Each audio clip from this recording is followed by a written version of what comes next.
A gente volta agora para falar da pandemia, né? Diversos estados têm adotado o chamado toque de recolher, com restrições de circulação, principalmente durante a noite. Ainda não é o caso de Alagoas, mas para fazer uma análise sobre essas medidas, a eficácia dessas medidas também, e sobre a situação no Nordeste, a gente conversa agora ao vivo pela internet com Sérgio Lira. Ele é professor doutor da UFAL e membro do consórcio Nordeste, que também está acompanhando essa questão da evolução da Covid-19 nos estados nordestinos. Professor, boa noite, bem-vindo aqui ao Cidade Alerta Alagoas. A gente sabe que o consórcio sempre está atualizando a situação, inclusive recomendando medidas, né, com base exatamente nos dados, isso é importante frisar. Como é que está a situação na nossa região agora? É uma situação realmente bem crítica? Boa noite.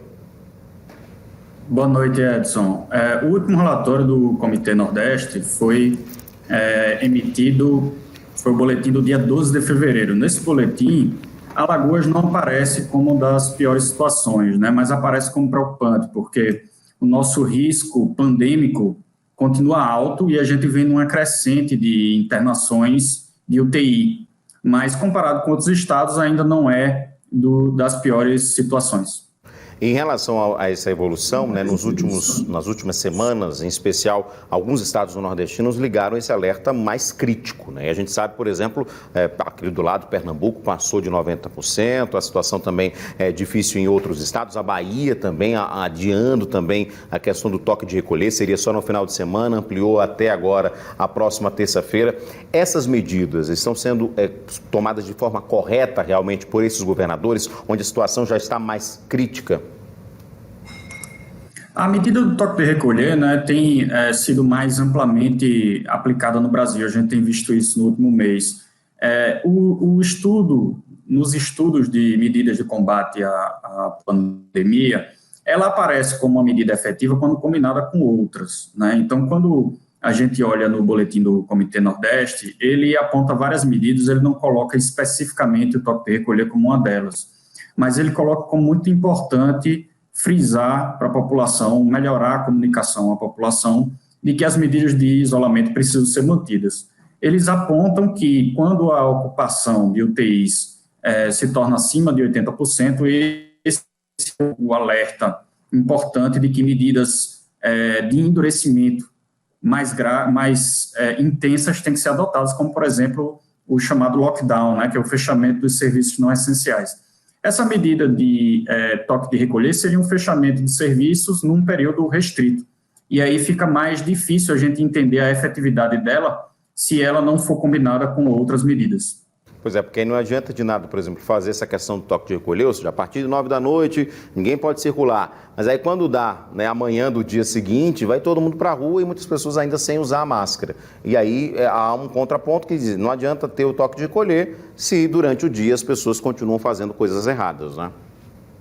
Exatamente. Então, se durante um período que já é um período, digamos, de baixa mobilidade, né, você restringe, mas durante a maior parte do dia você está com medidas de pouco distanciamento e sem uso de máscara, como tem caído, né, o uso de máscara entre a população, que é das medidas mais efetivas.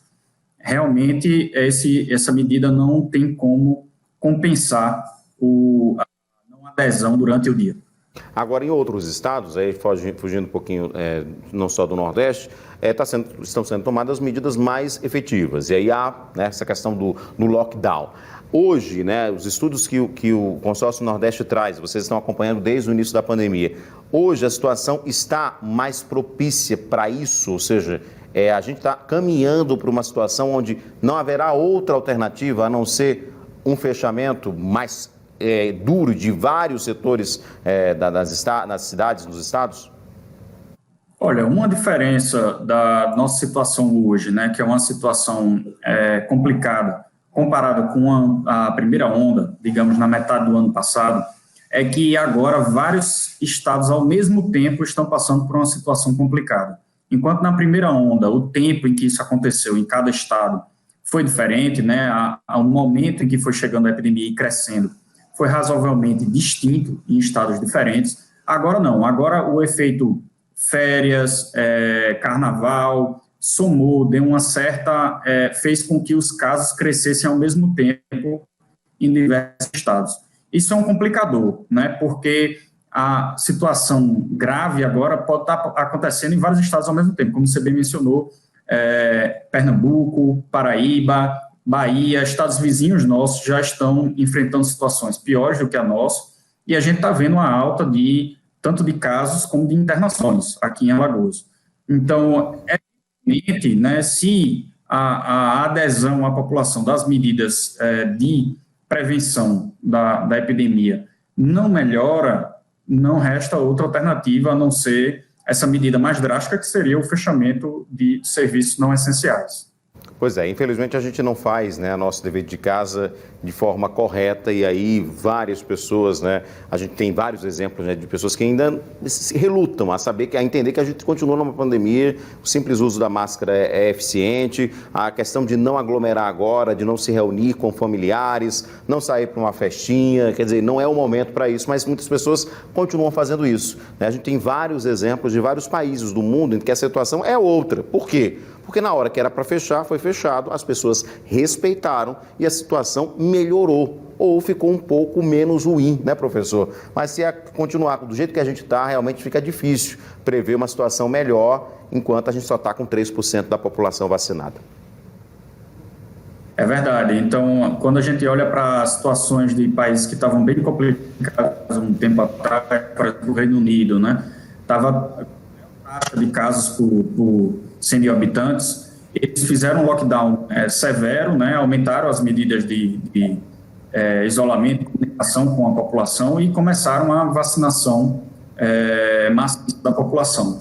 E isso são medidas que, de fato, funcionaram em outros países, fizeram os casos caírem, mas, obviamente, precisa da colaboração de todos. Todos temos que entender que ainda não passamos, né, na dificuldade da pandemia, somente com a vacinação numa cobertura maior do que a que a gente tem, é que a gente vai poder voltar a uma normalidade maior.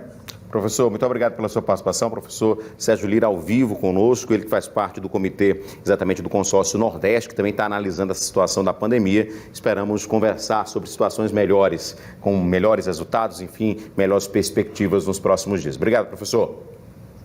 Boa noite.